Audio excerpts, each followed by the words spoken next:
동화약품 2023년 3분기 누적 실적을 스루풋 회계로 분석하고 연말 매출액을 예측해 보도록 하겠습니다. 매출은 8.5% 증가했습니다만은 영업이익은 14.9%가 감소했습니다. 그리고 가공비 배부 재고자산 회전율은 3.6회전으로 나타납니다. 하단에 남아있는 내용 참조해 주시면 대단히 감사하겠습니다. 요거 설명은 생략하겠습니다. 한번 화면을 정지해서 읽어봐 주시면 또 감사하게 생각하겠습니다. 원가회계 손익으로서 매출이 2,574억 원으로서 전년보다 8.5% 증가했고요. 가공비 배부 재고 자산 회전율은 매출 증가보다 더 높게 증가했습니다. 15.4%. 매출 원가가 더 증가해가지고 매출 총이익 떨어지고 총이익률도 그래서 0.7% 내려갔고요. 판매 관리비가 13% 증가해가지고 영업이익은 191억 원으로서 전년보다 18.2% 감소한 것으로 결산이 됐습니다. 영업이익률도 2.4%나 하락을 했습니다.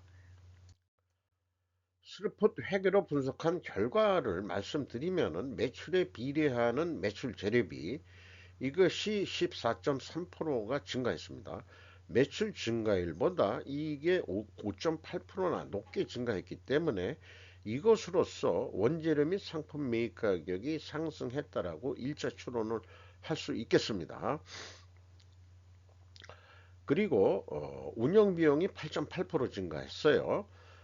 생산성 떨어졌고 0.03포인트, 이 스루풋 영업이익은 176억 원으로서 14.9% 감소했고 원가회계 영업이익보다 15억 원이 적은 수치입니다. 이것은 가공비 배부 재고자산이 증가했기 때문입니다.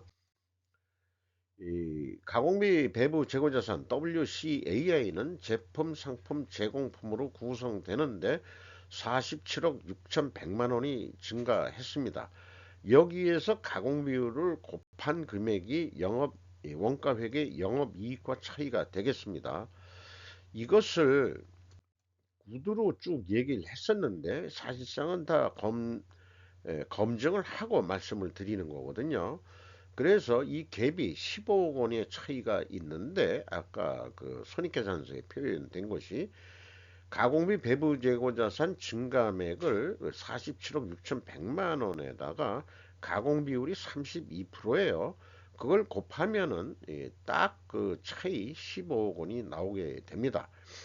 그러니까 원가 회계는 가공비가 애드된 만큼 올해 비용을 썼는데 그거를 내년으로 넘겨버리는 거예요. 재고 증가로 해서 매출 원가를 낮추는 방법으로 하고 있는 거거든요. 재고의 증가분에 들어가 있는 가공비만큼 이익이 더 낮다 안 낮다 이런 게 핵심적인 차이라고 할 수 있겠습니다.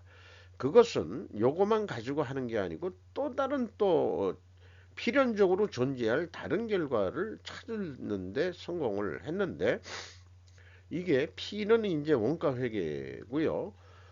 거기에서도 이제 매출 원가 재료비라고 재고자산의 변동 범위와 원재료 사용량을 더하면은 그게 이제 매출 수량에 의한 매출 재료비라고 얘기를 하는데 그 금액과 그다음에 스르풋으로 산출하는 거 그 방식이 있어요. 거기 어디 표현을 해 놨는데 아니 그 스루풋 회계에다가 표현해 놨습니다. 생산 재료비 곱하기 에, 그 매출 그 수량 아니 매출 원가 제조 원가분의 그 매출 원가 이렇게 하면은 생산량분의 판매량이 되겠죠. 그 금액과도 일치를 합니다. 이렇게 그 검증이 정확하게 됩니다. 그러니까 스루풋 회계가 실질적인 이익이다라는 것을 입증해 드리고 있는 거죠. 비용의 성격적 분류 내용을 보면은 A 재고자산의 변동과 원재료 사용액 및 상품 매입액 아주 표준적으로 하고 있습니다. 그래서 MC 매출원가 재료비는 16.4%가 증가했고요. 운영비용은 8.8%가 증가했습니다. 이 운영 비용에서 판매 관리비를 빼면은 그게 공장 가공비가 되겠는데 32%로 내려갔어요. 그리고 재료 비율이 2.5% 증가했습니다. 여기서도 우리는 원재료 및 상품 매입 가격이 그 가격 매입 단가가 인상이 된 모양이구나라고 우리는 인상을 할 수 있겠습니다. 그래서 1, 2차 추론이 화장품 회사 그다음에 병 중심으로 했던 데서는 1, 2차 추론이 틀려가지고 별도의 방송을 해가지고 리뷰를 해봤는데 그게 이제 유사한 데가 재고자산 폐기 뭐 이런 게 좀 의심스러워가지고 그래가지고 그것을 그 폐기 물량이나 이런 것들은 매출원가에 들어가서는 안 되는데 그 집어넣은 게 아닌가. 아니면 또 다른 의심도 해봤는데요. 이 동화약품도 그 폐기 손실이 꽤 됐던 거로 좀 기억이 나서 분석을 한 거거든요. 어쨌든 이 1, 2차 추론이 일단 같으면은 다음 단계로 넘어갈 때 신뢰성을 일단 갖고 넘어가게 됩니다. 선입견이 좋다는 얘기죠. 그래서 1단계, 2단계 PQ 총 제재 비용의 갭이 없습니다. 일단 여기에서 이제 재고 자산의 변동 범위 기준이 같다는 거, 이거가 이제 만족스럽고요. 그런데 이제 현금 흐름표 기준 전체 재고 자산의 증감액에서 갭이 있는데 에, 이거는 현금 흐름표상의 이 재고 증감액이고요. 그 다음에 재고 자산 폐기 손실이 있고 그 다음에 평가 손실이 있습니다. 그 폐기 손실 비율이 에, 올해 22.2%나 되고요. 이 재고 자산 증감에 비해서 작년에는 거의 뭐 40%까지 올라갔었습니다. 평가 손실 금액은 뭐 상대적으로 좀 적죠. 이렇게 되는데 그래서 그 합계액을 그 재고자산 평가 손실 환입 및 폐기 손실액을 가감하면은 일치를 한다는 거예요. 그러니까는 회계 투명성이 입증은 되는데 여기에서 강조하고자 하는 것은 이게 높은 거냐? 의약품을 파는데 왜 이렇게 폐기 손실이 많으냐? 다른 제약회사들은 동화약품만큼 이렇게 폐기 손실이 나오는 경우가 없어요. 그래서 보통 드링크 유리병에 넣어가지고 소화제, 그 활명수가 대표적이죠. 화장품도 그렇고 그 운송하다가 파손되는 것도 아닐 것 같은데 포장재들을 잘 해가지고 그래서 이제 이게 제가 의심하는 게 옛날 사람이 돼서 그런지 실질적으로 무자료 거래를 그 많이 하거든요. 그래서 세금연서 장사라는 것도 생기고, 젊었을 때 그런 얘기를 많이 들었어요. 그리고 또 직접 경험해 본 적도 있습니다. 그러니까 이제 그때 우리가 쓰는 용어는 이제 청계천 낙가마한테 이제 물건 할 땐 그 사람들은 절대 낙가마라고 일본 말인데 뭐 다른 용어가 없으니까 그냥 잘 안 팔리는 거 싸게 그 기업체한테 싸게 그냥 무자료로 사가지고 청계천 시장에 또 싸게 푸는 그런 어떤 거강꾼 같은 그 낙가마가 거강꾼인지 어떤지 잘 모르겠습니다만은 어, 이런 식의 거래를 해서 이제는 이제 세상이 변하고 회계 투명성이 높아졌는데 저거 물건 나간 거를 세금연서도 발행을 못하고 어떻게 할 거냐.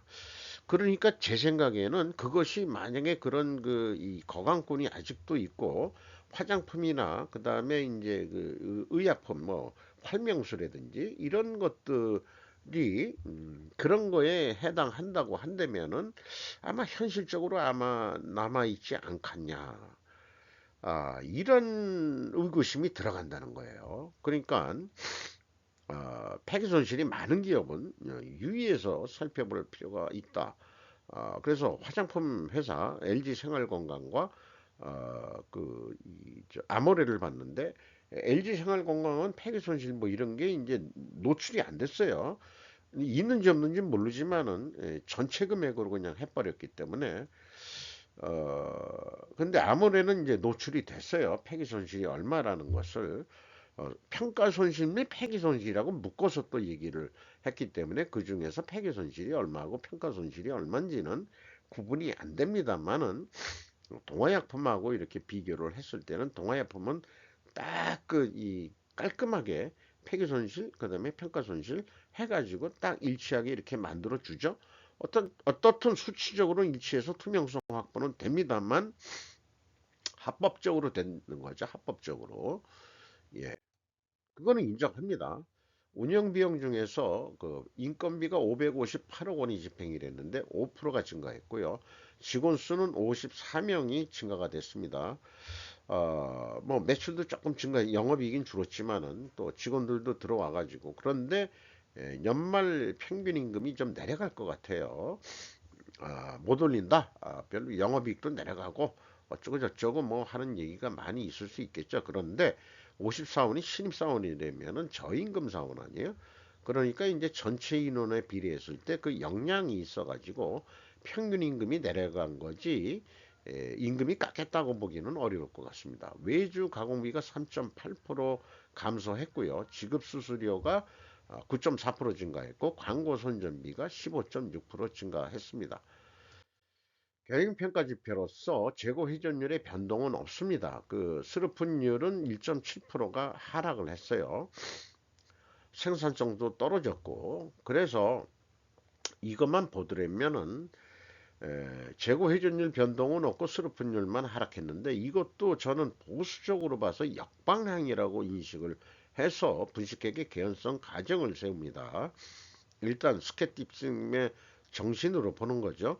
반증하려면은 동화약품이 원재료 및 상품 매입 가격 평균이 변동이 없다는 것을 또 입증해야 되고 판매 가격은 하락 것으로 추론이 되는데 이것을 입증을 해야 될 겁니다. 이거를 그 충분 조건 논리로 제가 표현을 한 거고요. 동화약품이 반증을 하려 그러면 원재료 및 상품 매입 가격 평균 동결과 판매 가격 하락으로 입증해야 된다. 그리고 또 하나의 이 무죄 입증을 할 수 있는 필연적으로 존재할 다른 결과는 수량으로 산출한 재고 회전율을 보여줘야 된다. 이런 말씀을 드릴 수 있겠어요. 그런데 회사는 원재료에 대한 가격 추이는 공시를 못했습니다. 제품은 여러 가지 대표적인 것을 했는데 공시를 했지만 의미가 없는 겁니다. 왜냐? 소비자 가격으로 하면 무슨 소용이 있냐 이게 자기네들 그 출고 가격으로 해야지. 소매 가격은 타 소와 드링크류보다 비싸죠 현재. 그 저기 활명수 하나만 보더라도 다른 건 안 올렸는데 이 활명수만 비싸게 받아요. 그거 그만큼 유행해서 그런지 성능이 좋아서 그런 건지 뭐딴거그 저기 위생천이나 활명수보다 이런 것들을 또 좀 사 먹어야 되지 않겠냐. 속이 거북할 때 뭐 이럴 때 말이죠. 그리고 이 원재료 매입 실적에 그 뭐 중요 원재료가 이제 매입 실적은 공개를 했는데 이 기타가 아니에요. 77.7%니까 22.5%만 해당되거든요. 노출된 것은. 그러니까 기타가 아니니까 반증 추론을 할 만한 그런 근거는 없다 볼 수 있겠습니다. 그러나 앞서 그 수치상으로는 투명성이 어느 정도 있다고 보여지지만은 에, 아까 본 그 보수적으로 생각해서 역방향이라고 보는데 분식회계 개연성이 있다 하는 거에 대한 반증은 또 검증이 안 된다. 이런 상황이 되겠습니다.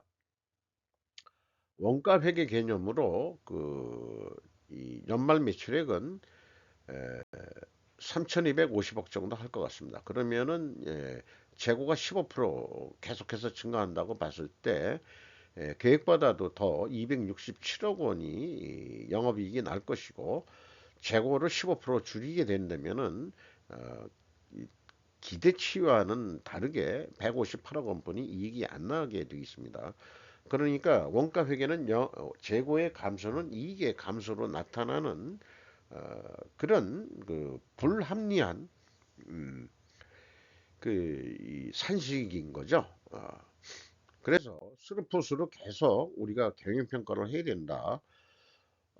그렇게 주장을 하는 건데 왜냐하면은 그게 이 조직에서 일하는 사람들을 그대로 성과 평가를 해서 보너스를 줘야지. 원가 회계 개념으로 이익이 났니 안 났니 이걸 가지고 했다가는 좀 곤란하다. 저는 그렇게 보는 거죠.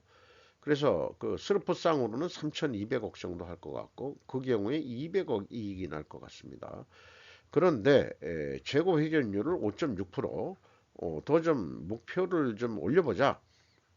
물론 이제 그 전사 목표로서 그 스르프를 올리기 위해서 이 66.6%입니다만 스르프율이 꽤 높죠.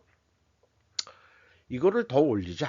판매 가격을 올리든지 아니면은 재료비를 내리든지 이런 1차적인 노력들을 다음에 2차적으로 재고 회전율을 올린다면은 이거는 이제 영업, 그러니까 사회 외적으로 우리가 그 사업 활동을 열심히 하는 어떤 각종 그 경영 전략이라든지 뭐 판공 활동이라든지 광고 활동이라든지 여러 가지가 들어갈 수 있어 가지고 올리는 겁니다만 에, 그 가격을 또 못 올린다고 보고 요건 그대로 뒀을 때 이익에 기여할 수 있는 것은 재고 회전율을 올려라. 어떻게 썼는지 더 판매를 해가지고 그래서 3,379억 원까지 결과가 나올 거고 그런 경우에는 322억 원까지 영업이익이 날 것이다.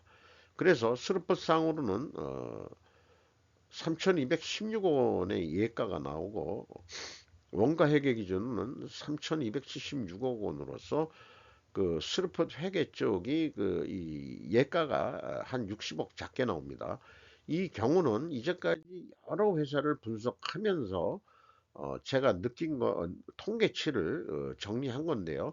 재고가 증가했죠. 그러면은 원가회계 영업이익보다 이익이 감소 한 거가 확인이 돼 있고 판매 예가는 원가회계보다 낮게 나오게 되어 있습니다. 이것을 경제 전체에 적용을 한다면은 인플레이션 완화 기능이 있다. 스루퍼텍에는 이렇게 또 그 주장할 수 있겠습니다. 주가를 보면은 9,730원으로서 연초보다 470원 상승했습니다. 그러나 장부 가격 대비로는 71% 변동이 없습니다.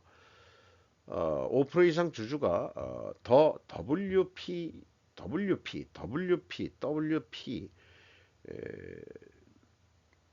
요 홀딩스가 15.2%, 그 다음에 가송재단이 6.39%, 윤도진 씨라는 분이 5.13%, 외국인 지분이 5% 아닙니다만은 4.39%로 그래도 5%에 가까워서 가져와 왔는데 JP 모건이 눈에 띕니다. 중견 그 약품 제약 회사지만은 외국 기관이 관심을 가지고 있다는 것으로 봤을 때 그 이 회사 수명이 꽤 오래됐죠. 이 활명수 나온 게 일제 때부터 했던 거로 기억이 됩니다만은 자원 옛날부터 가스 활명수 우리의 그 아주 필수 그 소화제로서 유명한 동화약품을 분석을 해 봤습니다. 계속 한우물만 파는 기업으로 그렇게 인식이 되네요. 마치도록 하겠습니다.